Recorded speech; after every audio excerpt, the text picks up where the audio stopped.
Hi everyone, welcome to this NIMAS webinar looking at behaviour in early years music sessions. I think most people that were going to be joining are here, and anybody that comes along the way, we'll let them in. Just to let you know, we're going to do this without participants' microphones and videos, because there's enough of you in the webinar to make it a little bit complicated if everybody's microphones are turned on. So if you have any questions, just type them in the chat box, and we'll either try and help you out if it's about kind of joining in the webinar, or if it's about the content, if you've got a question for Liv, then we'll get to that at the end in the question and answer. So welcome. My name's Millie Raw Mackenzie. I'm the Programme and Networks Manager at NIMAS. We're really delighted to have Liv McLennan here with us today. She's going to be drawing on her many years experience working in early years and multi-generational settings. So I'll hand over to her in a minute and she'll introduce herself. As I said, if you've got any questions during the webinar, we'll pick up questions for Liv at the end, and we'll make sure we get through as many of them as possible. So if you think of any along the way, please do type them in the chat box, and type them at the end as well if you want. So this webinar is being recorded, and it will be available to full members of the network in the members area of the NIMAS website.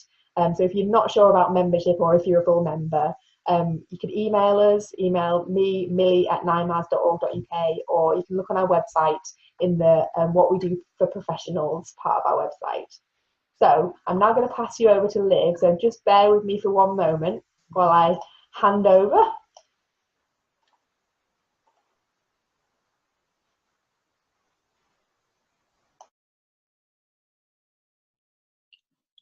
Thank you very much. Thank you. I'm delighted to be here. So I'm Liv McLennan, and I am a co-director of Music for Wellbeing, which is a CIC. And within this role, my early years work tends to be focused on intergenerational music making. However, I've also been a freelance early years practitioner, music practitioner for various organisations. I've spent 10 years working for Boogie Mites. I've also worked for Take Heart, Wiltshire Rural Music Service and Sydenham Library as well. So last year I completed the CME, the Certificate for Music Educators in early childhood, and that's at the Centre for Research in Early Childhood, and I was one of the first people to do that. And I'm currently studying at Guildhall School of Music for a doctorate, and I'm looking at intergenerational music in care homes between early years families and residents of the care home. As I'm a community musician by trade, I'd like to just start with a very quick welcome song. It's called Jambo. It's in Swahili, and I learned it from Ella Jenkins, not in person, but via a CD. Jambo, Jambo, sana, Jambo, Jambo, sana, Jambo.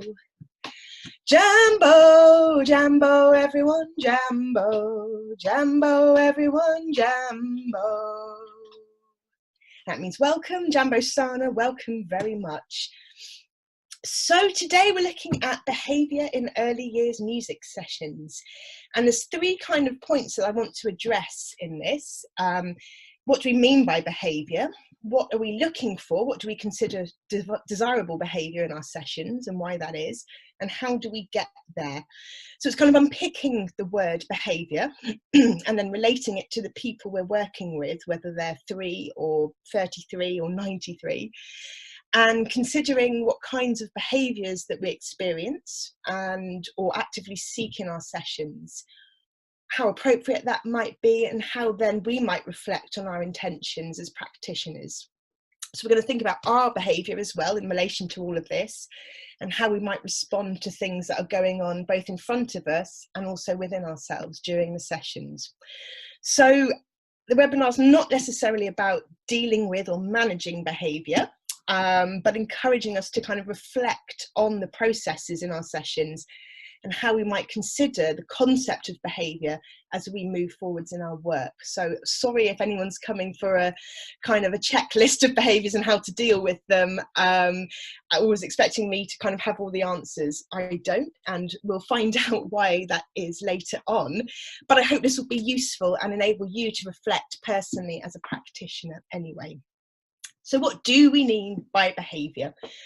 Well, my favourite answer at the moment is it depends. It depends who's asking, who's telling us, and then what lens, framework or interpretation is being used to kind of consider the concept of behaviour. there's no one agreed definition, so I'll explore a couple of ideas and then settle on a kind of working definition for the purposes of the webinar, so we all understand where we're coming from. So when I did my background thinking and reading about this, I found much of the literature, both academic and practice-based, focusing on managing behaviour. That's kind of, for me, means how to change the individuals to fit the context of the session. That's not to say that's wrong or not helpful, because it definitely is, but I think there needs to be more of an acknowledgement and understanding of the interplay between the context and the environment and the developmental stage of the child, and then the behaviour that they are displaying in any given moment. So how we think about that and how we respond to that, rather than thinking about a one-size-fits-all approach to behaviour management. So just in the chat box, I'm just going to invite you now just to type a few words of what springs to mind when we think of the word behaviour. So Millie, you might be able to help me out and maybe just read some out for people. Yeah, absolutely. I'll read any out that come through. So what do you think of behaviour? So somebody's posted naughty. Naughty, I love it. Any other? Response to environment, disruptive, focusing, paying attention, wriggly children who can't sit still.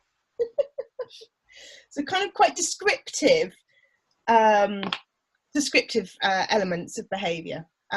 Okay, cool. The things that I thought of was maybe things we do, physical actions we present, so like, you know, fidgeting, what you're saying, in response to external stimuli, so something that's happened outside of us, an action that's driven by maybe an emotion or a need or a want, or it could be something that we've learned, or something we're conditioned to do as well. After all, we're humans, we're social beings, or something that's innate within us. So yeah, it's kind of all of that, and it can be naughty, it can be wriggly, it can be all of those things. Do you want a couple more? Oh yeah, that'd be great. Yeah. Okay, so disruptive again, someone acting differently to how you want them to. Ooh. And also how we express ourselves. Oh, it's a big range of ideas there. I love it. Yeah. I mean, I think it's all of these things and kind of more, and it depends where we're coming from, whether a psychologist or like a biological scientist or a parent or a music leader, as to what we think of behaviour. It's the meaning's disputed within each kind of sector as well as between them. But the thing that kind of draws it all together is that it's a complex set of parameters involved with behaviour. It's not just about one action or one intention leading to an action. So as we'll see later on, it's contextual and it's quite specific to individuals, although there can obviously be a level of generalisation from that. But the key point is that actually the same observable action in different people is not necessarily the equivalent behaviour in those people. And what that means is that you might see two people or two children doing the same thing, but there are quite different reasons why they're doing that. So, for example, we have two children, and they might both be screaming in our session. And although we know they're doing the same thing, there might be completely different reasons for that. So we have the first child, who might have fallen over and hurt themselves and therefore screaming in response to that. And we have the second child who's actually experiencing a sensory overload, and that's how it's manifesting itself. You know, she's screaming.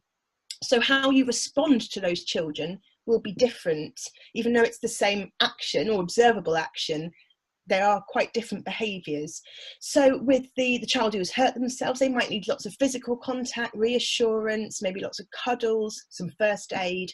And whereas the child experiencing sensory overload, they might actually need to leave that room to be taken to somewhere very quiet, a calm space, no one touching them, and no other sensory stimuli, or at least reduced stimuli. But just thinking about child one, going back to our hurt child, if that happens in the session, you know, it can be quite frightening for not just that child, but for other children, other adults in the room as well. So perhaps you can use music at this point to help calm the situation. Maybe a song acknowledging this, or it doesn't even have to be directly related, but as the mood of the room will be affected, you can then use music to then calm people down again. So I'd maybe suggest something really soothing, possibly a lullaby, but something that's quite easy, repetitive, and lends itself to humming as well. And I'll explain why in a bit. A song that I really love doing, it's really simple, is a Scottish song called Baloo Balleary. It's a lullaby, and it's useful if you just need to take a few moments. It's got quite long phrases, so nice if we're a little bit stressed as well, to extend our out breath and to help us regulate our breathing and our mood. I'll just sing it for you now. Baloo Balleary, Baloo Balleary, Baloo Balleary, Baloo Balleary.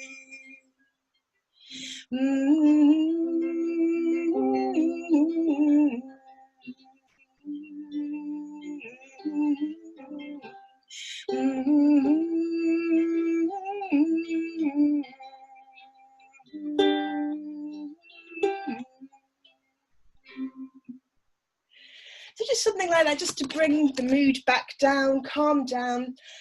You know, the words are repetitive, so adults who are singing don't have to stress out about the words. They can just do that. Humming, you don't even need words, you can just hum, and the physical action of humming helps to calm adults down. And if children are cuddled in, they can feel the vibrations in the adult's chest, which has a kind of lovely sensory experience as well. They can really kind of experience the vibrations when we sing and hum. So yeah, poor child one, he's very calm now. But you can see how that might not be appropriate though. So it's fine if that child does need calming, but actually being the other child who's experiencing sensory overload, that might not be appropriate at all, because they might not want to be held or feel any more vibrations because they've experienced enough. So it's just knowing how and when to use those kinds of songs. So thinking about definitions of behaviour, we had a lot of responses before, and a lot of varying responses. So a couple of dictionaries, very similar. The way that someone behaves by the Cambridge Dictionary, or a way that a person behaves in a particular situation or under particular conditions.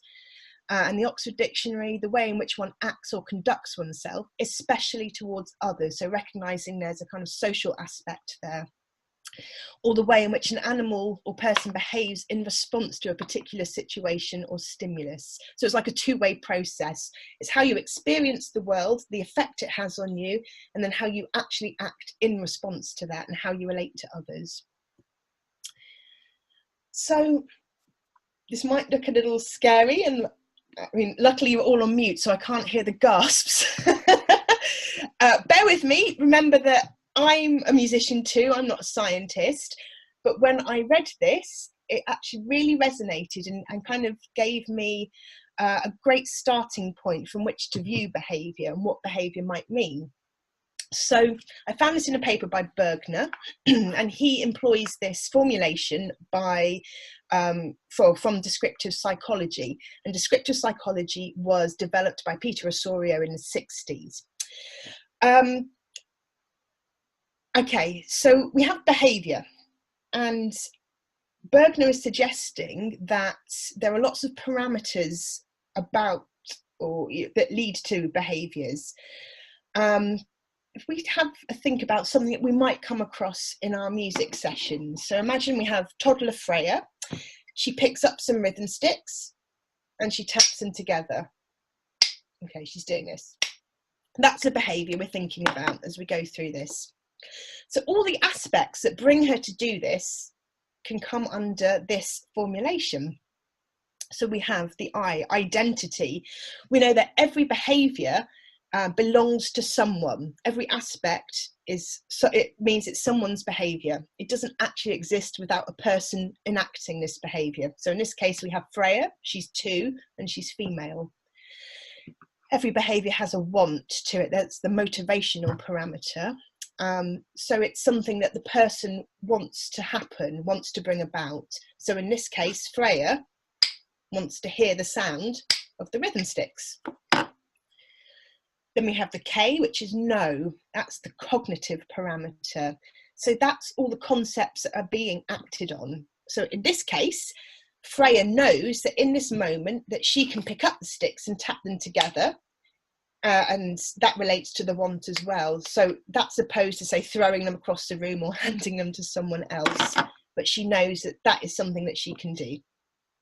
Then there's the know-how. That's the skill or competency parameter. So every behaviour incorporates the kind of the here and now exercise of a broader skill. So she might be able to do this with twigs or pens or chopsticks. And that's the generalised behaviour, and she knows that she can pick up her sticks in this moment and make the sound. And the performance of this, so this is the kind of the process of doing the behaviour.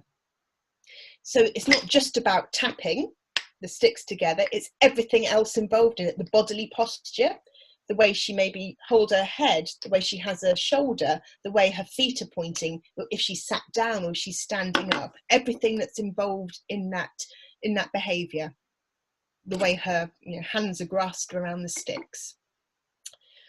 Then we have the achievement of that, and that's the outcome parameter.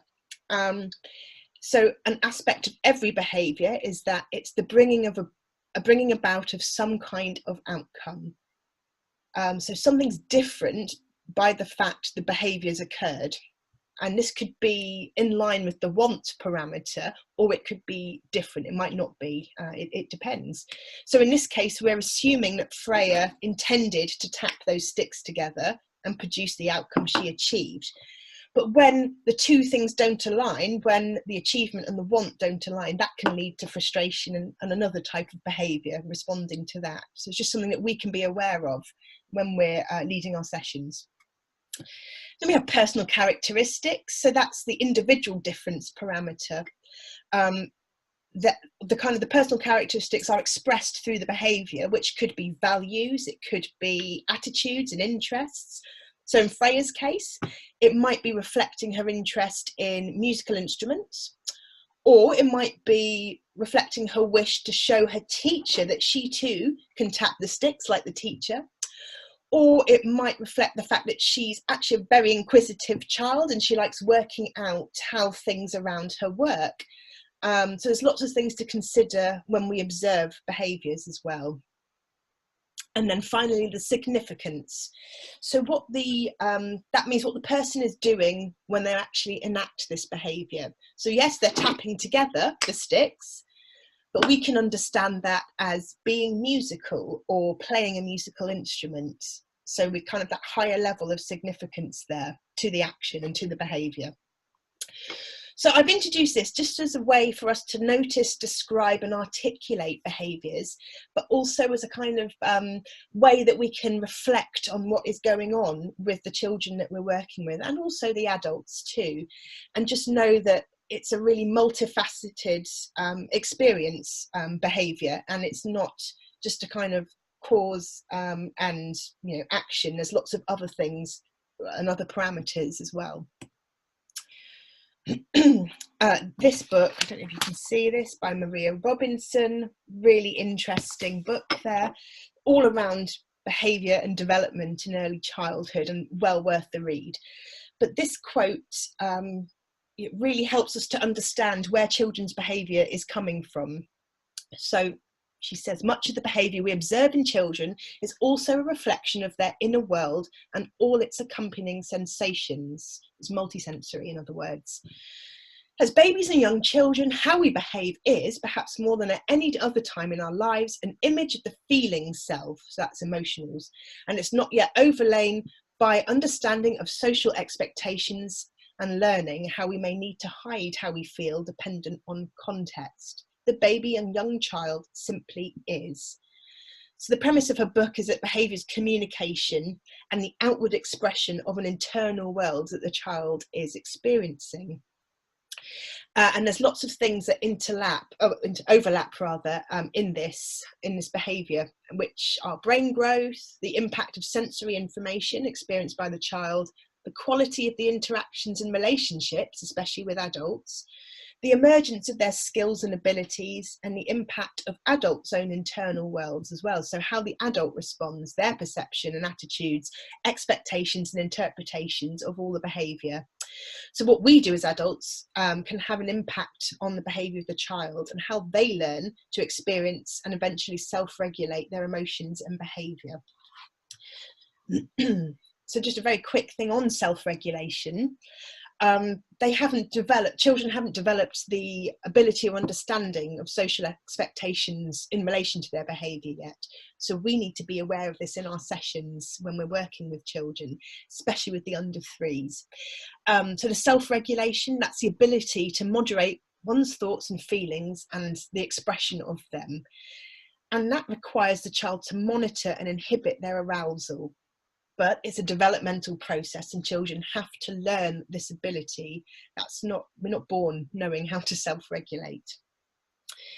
And that's related to our kind of emotional brain or limbic system. And we look at the book here, that's Mina Konk-Bayer's book, so about neuroscience and early childhood. Again, very interesting, very accessible book to read. Doesn't sound it, but it is. And I do recommend that as well. And we know that our emotional brain, our limbic system, is experience dependent and works on a kind of stimulus and then response level. So that means that children react to something they feel without really thinking it through. It's a very immediate response. And it's, that's why we see maybe tantrums, for want of a better word, in 2-year-olds, that they've not learned how to manage that. So thinking about adults and how we respond to that in our sessions and how we encourage parents to respond to it as well. We know that how adults respond to children in these situations helps children to kind of lay down a blueprint for future emotional responses and behaviours, and that actually happens in our brain as well.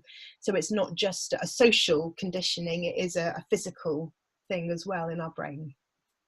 So things that we can do to support this within our sessions for babies and young ones, if you have parents, so lots of songs that involve touch and being moved and lots of physical contact as well. So finger plays, Tommy Thumb, for example, round and round the garden, and it wasn't like these are baby's fingers, these are baby's toes.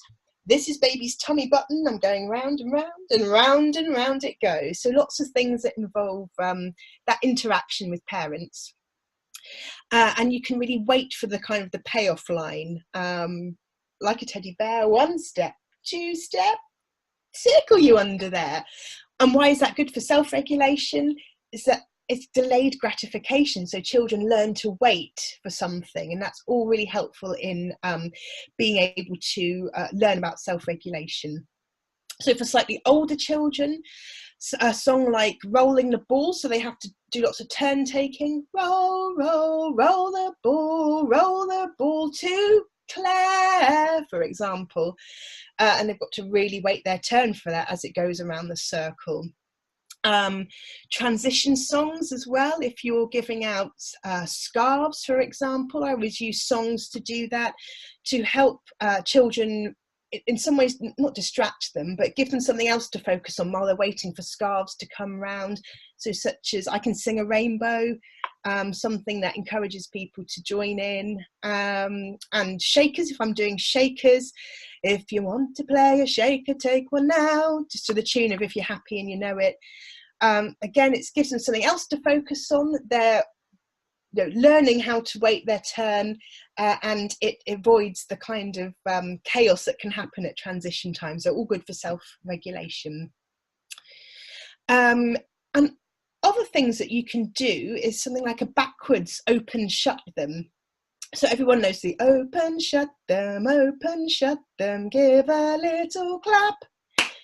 But if you do that backwards, then children have to inhibit their kind of natural and usually correct response. So that uses their working memory to reverse the information, avoid distraction, and kind of really work on that self-regulation and control. So open, shut them, give a little clap, for example. So just try and reversing things, so they have to really think about that and really work on that self-regulation. Very tricky. So we understand by behaviour that it's the way a person or an animal behaves in a particular situation or under particular conditions. So it's contextual. It's a way of communicating. It's multifaceted and complex. It's observable, so it's an action, and it's also related to the developmental stage of the child as well. So that's a kind of working definition that I'm going with at this stage. So what do we want to see in terms of behaviour in our sessions? This is my kind of half a manifesto almost, and I've avoided giving a list of observable behaviours because you're all different as different practitioners, and you work in different ways, you work in different settings and contexts. So you'll want and you'll need to do things differently and expect different things from all your sessions. And the children you work with will be completely different as well. They'll have different needs and wants and identities and so forth, as will the adults. So I think for children, in terms of their behaviour, that I would expect or want or consider desirable is that it's developmentally appropriate for them. It's consistent with the needs and aims of the session, but that works both ways, that the session is actually consistent with the needs and the aims of the group of individuals in the room with you.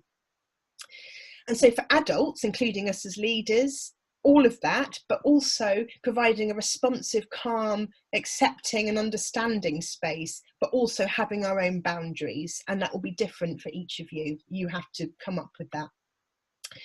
And that means holding space in our sessions. So awareness, listening and validation. So being aware of others' emotions and what that provokes in you, and just noticing, trying not to react in a negative way or anything. Listening, so not trying to fix anything, but giving permission for someone to share how they are, opening up a kind of nurturing space.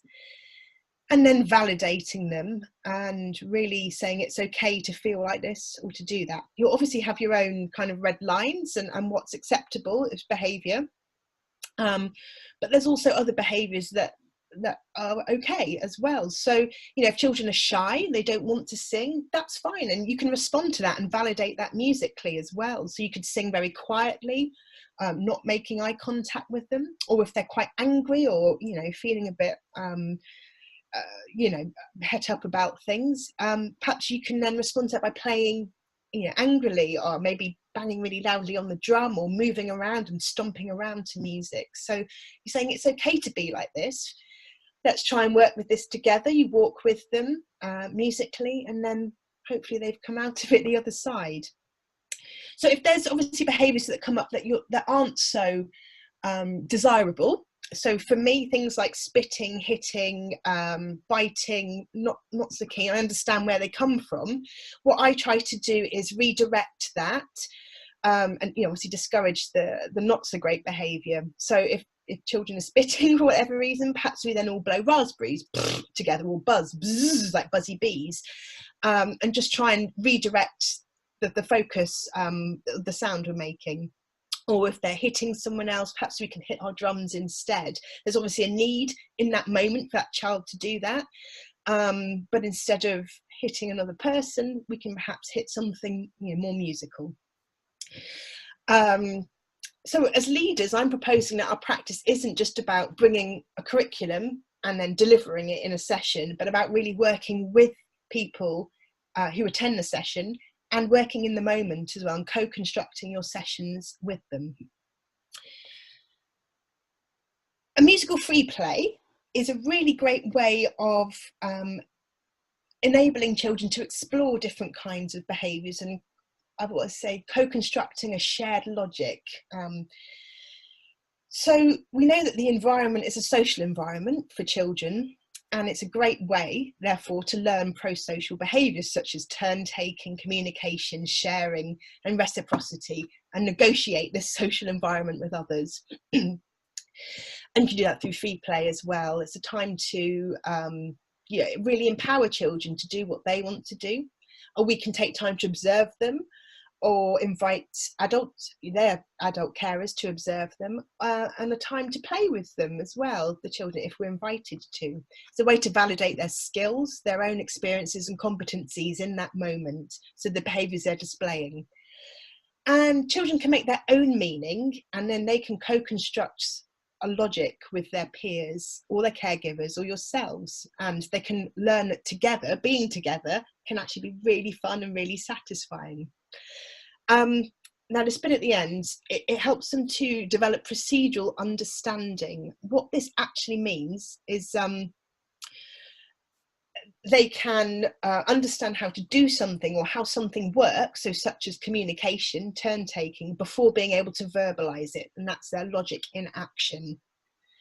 So it's a great way of really exploring all these kinds of things for children, and a really kind of a way of getting them to take control, which is really has a really good effect on their behaviour. So we've got 3 scenarios to consider now, considering all these things that we've learned and thought about behaviour. And I'd like us to try and pop some ideas down and brainstorm things that we might do in these moments. So we have scenario 1. So we have our children with parents in a session. And we've got Grace, who's 3, and she's attending with her dad.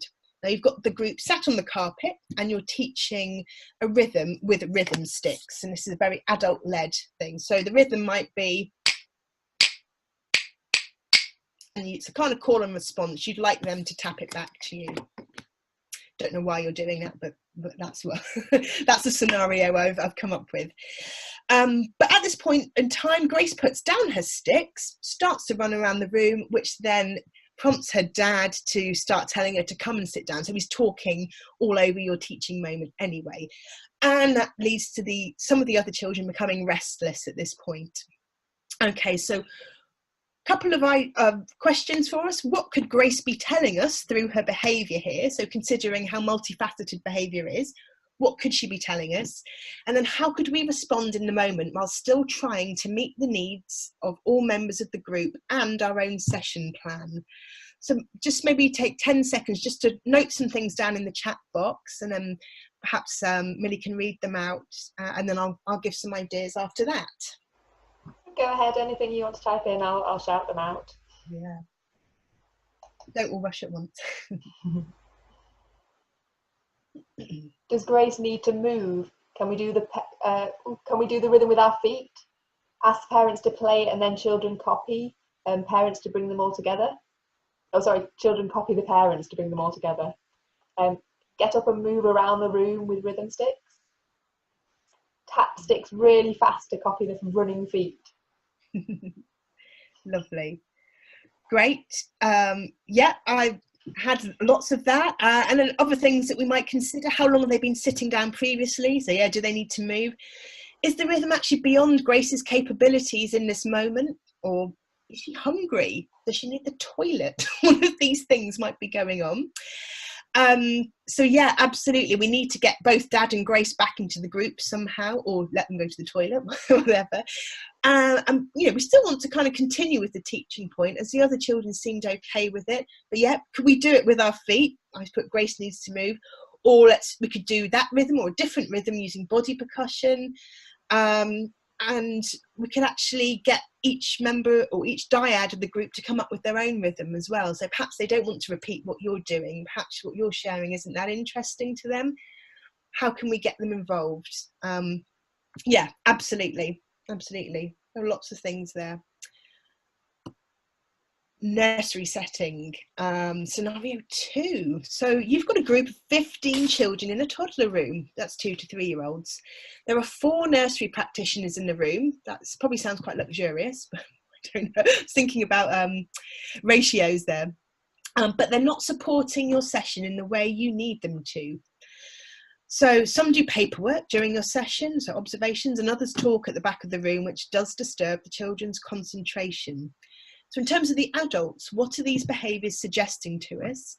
How can we encourage the practitioner to support your session in a more helpful way? So same thing here, just 10 seconds just to kind of get some ideas, jot some ideas down in the chat room. Somebody says, this is pretty much every nursery session I do. Oh, bless you. Me too, somebody else says.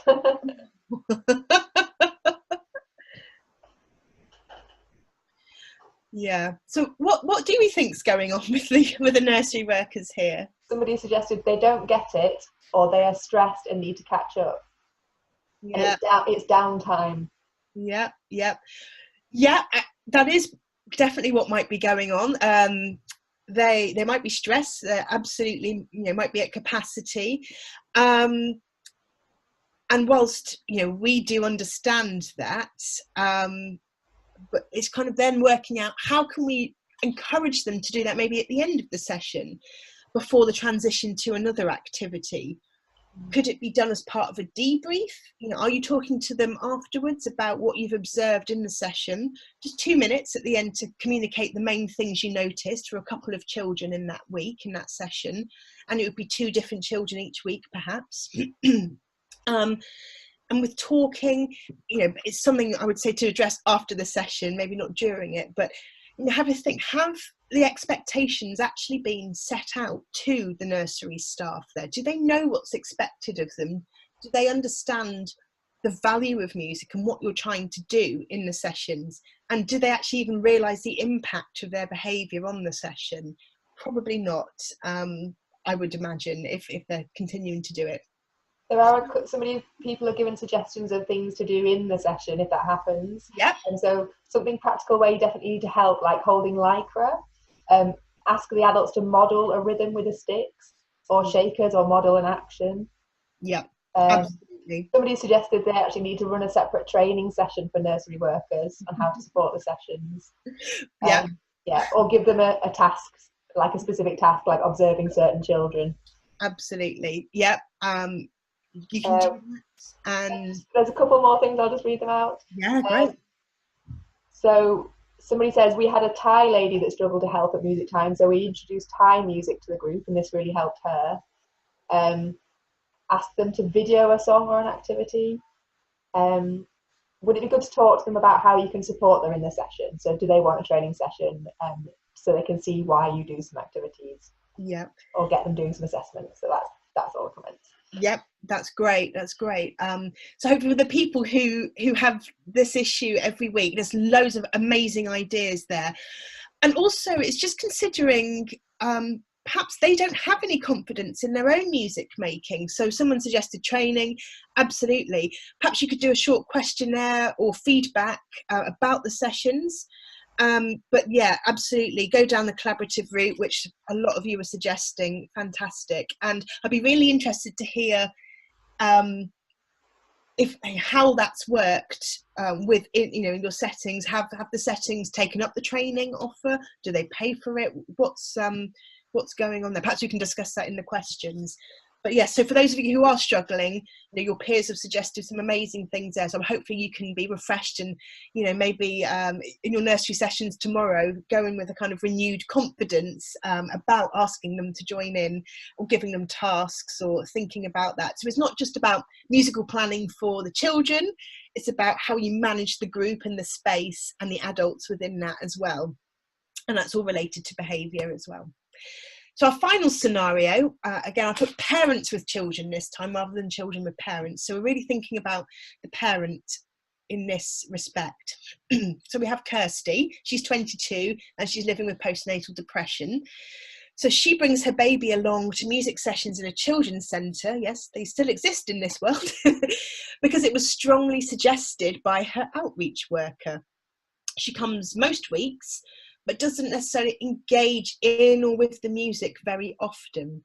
So she might bounce her baby on a knee occasionally, but generally it keeps quiet. So what is Kirsty's behaviour telling us at this point, and how might we support her in giving confidence to her to make music in the sessions with us and beyond as well?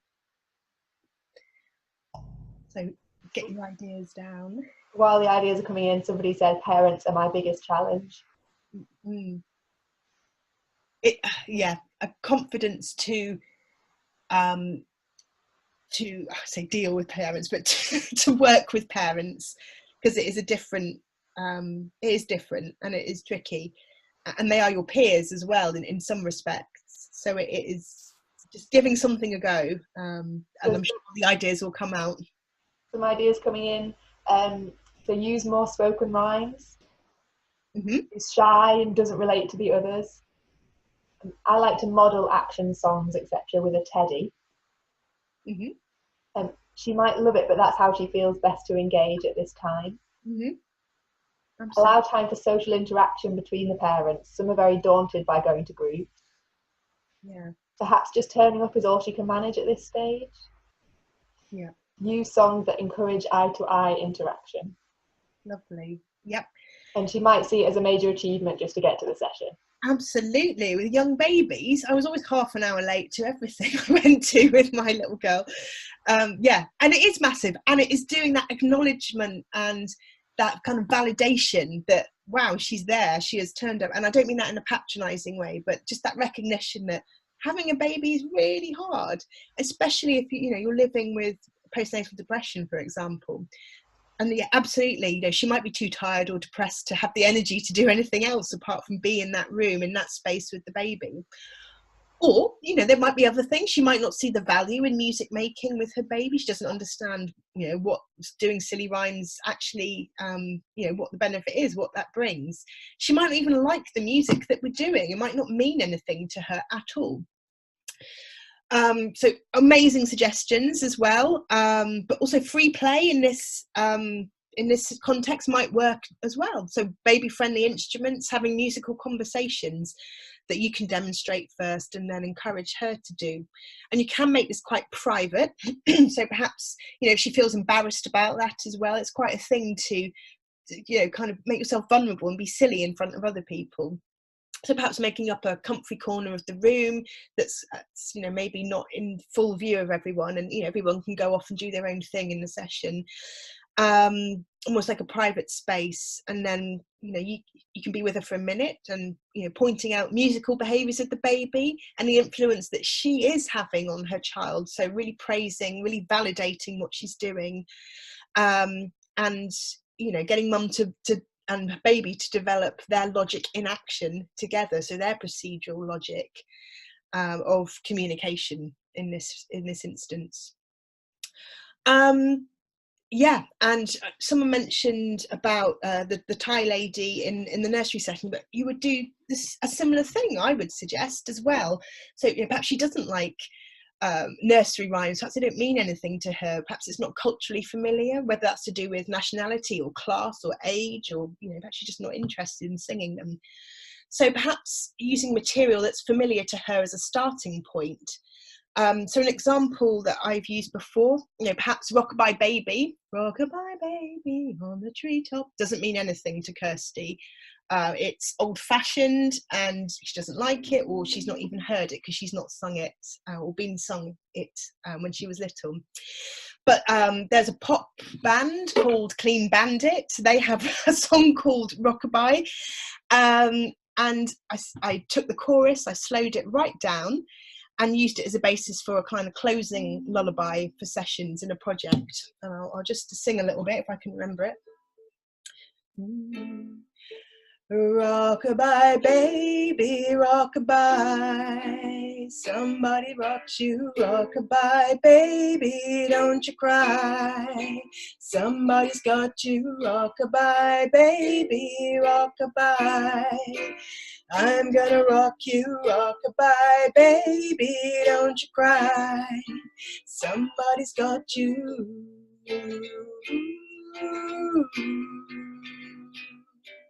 And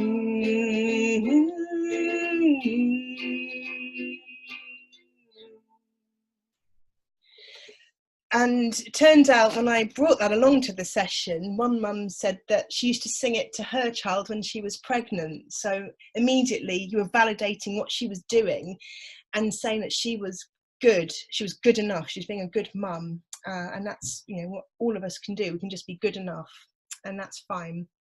And another example is I used a song by Eminem. And it took me hours to find because he swears a lot, but it turned out that a lot of members of the group really enjoy listening to Eminem, and that was kind of part of their musical culture. So yeah, trawled the internet for hours, eventually found a really great song and used it as a vehicle for songwriting. And it was actually a call and response format, which was absolutely perfect. I can remember it. I'm not afraid to take a stand, Everybody, come take my hand, So we used that in the group, and then we got the mums, it was all mums, to write kind of phrases or words that they used when they were talking with their baby. So, you know, they might have pet names for their babies, or, you know, little kind of little phrases that they use a lot, and we took those and we encouraged mums to write using that format and that tune, but they could obviously go and be as creative if they wanted to. So we used, you know, material that they were used to and an artist that they really you know, loved to listen to, took the song structure, and they made it their own. And, you know, that got them really engaged. So they weren't so keen on, you know, kind of more traditional children's songs, but they were really engaged when we used these kinds of songs. And the children were quite young anyway, so it was more about the relationship between parents and children rather than anything else. So my final slide, sorry, I've probably talked for a long time now. We know that behaviour is communication, and there's a stimulus and response in young children. You know that self-regulation is learned, and it's a developmental process, and it takes time. We know that behaviour is multifaceted, and when we see the same things, the same observable action in different people is not equivalent to the same behaviour. And we can value musical free play as an opportunity for children to co-construct their understanding of the world, their actions and behaviours in response to stimuli, and their understanding of logic in action before they can verbalise that. We as leaders need to hold space for all the people in our sessions, including ourselves. And sometimes that means letting go of what we've planned and just being in the moment. So thank you for listening. If anyone has any questions for me, I'll be delighted to try and answer them. We've already had a couple of questions during the webinar, which I'll just read out to you. The first was when you were talking about musical free play. The question was free play in a 30-minute session in a setting. I imagine the question is that possible? So, yeah, it could be 30 minutes of free play for a few weeks, and you would explain why you're doing that to, you know, to other adults, perhaps. You know, it can be a really nice way of just for you to observe the children and to see what skills they have, and to then maybe build a more adult-led session from that. So yeah, within I mean, it could be 10 minutes of a session. It could be a whole session of musical free play. You know, that's up to you and what works. Somebody says I've started doing 5 to 10 minutes of free play within my sessions, and it's been brilliant. And somebody else says free play is often the most beneficial part because it works with the child's interests. Yes. In that moment as well, and then you can build on that. So I would say just give it a go. Give it a go a few times as well. I mean, I'm quite new to free play, and probably the last 3 or 4 years I've been using it in various ways. So I'm not an expert, and please don't think I am, but I found it really interesting. And also when if you're working with parents as well, a way of encouraging them to value children's contributions and musicality, and to give the child the lead as well. And you know, they might notice things about their child that they've not seen before, and you know, you can point this out to them and say, oh, look at Johnny, he's doing X, Y and Z, for example. So in answer to the original question, why not try it, see what happens. Another question then, how do I encourage parents to stop talking and engage?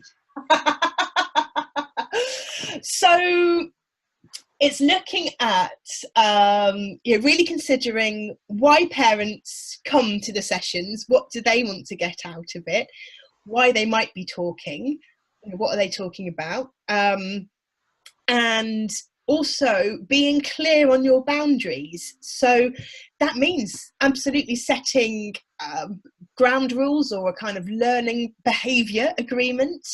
You can again co-construct that with the parents. I think that's useful. You get them to buy into it, and just be, you know, don't be afraid to say, oh, parents, I'm so glad you're chatting, it's great to see you really connecting, but you know, the children can't really hear what's going on, or you know, something. You don't have to do it in a, you can do it in a really kind of friendly, nice way, but you know, perhaps I mean, I don't know what the context is of the session, but you know, if you have a like you know, you can have, they sign up to it and you invoice them, you can send a kind of, you know, welcome letter with what's expected maybe. But yeah, I think someone mentioned having social time for parents as well, if that's a possibility, or signposting them to the cafe next door afterwards or something. I mean, it's hard, but I always try and say at the start of each session, you know, the children and you will get the most out of it if we're focused on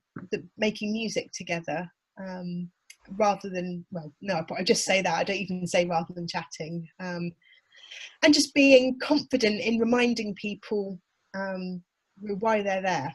I think it's a kind of long-winded answer. I hope that's helpful. And it is hard, so it's really hard, but it's setting your boundaries and expectations with behaviour and sticking to them.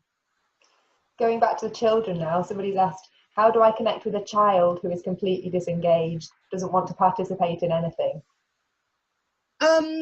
Again, it's looking at, you know, what's kind of causing that behaviour, trying to find out the parameters. I'm not sure whether they're with their parents or or in a setting, but you know, perhaps they're feeling, you know, not confident or shy, or they don't know what's expected of them, or you know, if you can talk to the adults around the child, whether that's a nursery worker or a parent, and just find out what's going on. You know, I also personally, I think it's okay for children just to be in the space and not engage if they don't want to. It's giving them the choice with that.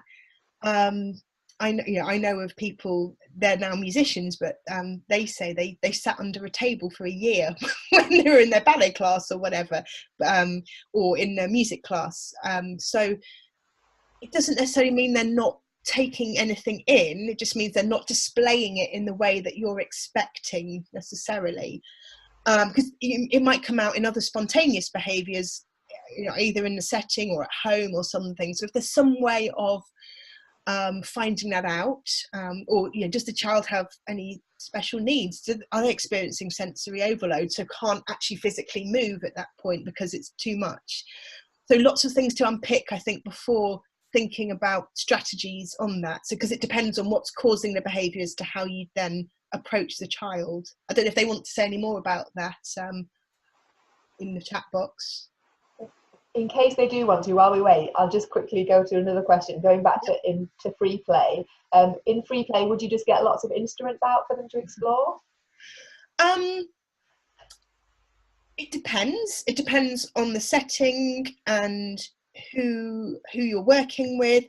I quite like to make a visual space, so making it look pretty. Perhaps you can have different areas, different groups of instruments, or maybe one kind of thing in the middle, rather than just randomly put out, kind of what's called a provocation. but it's up to you how you organise it. I think it's for you to experiment with that and see what works. I mean, I personally hate it when it's a massive group because I can't stand the sound of everyone doing that. So, and I tend to work with smaller groups anyway, with the work I do.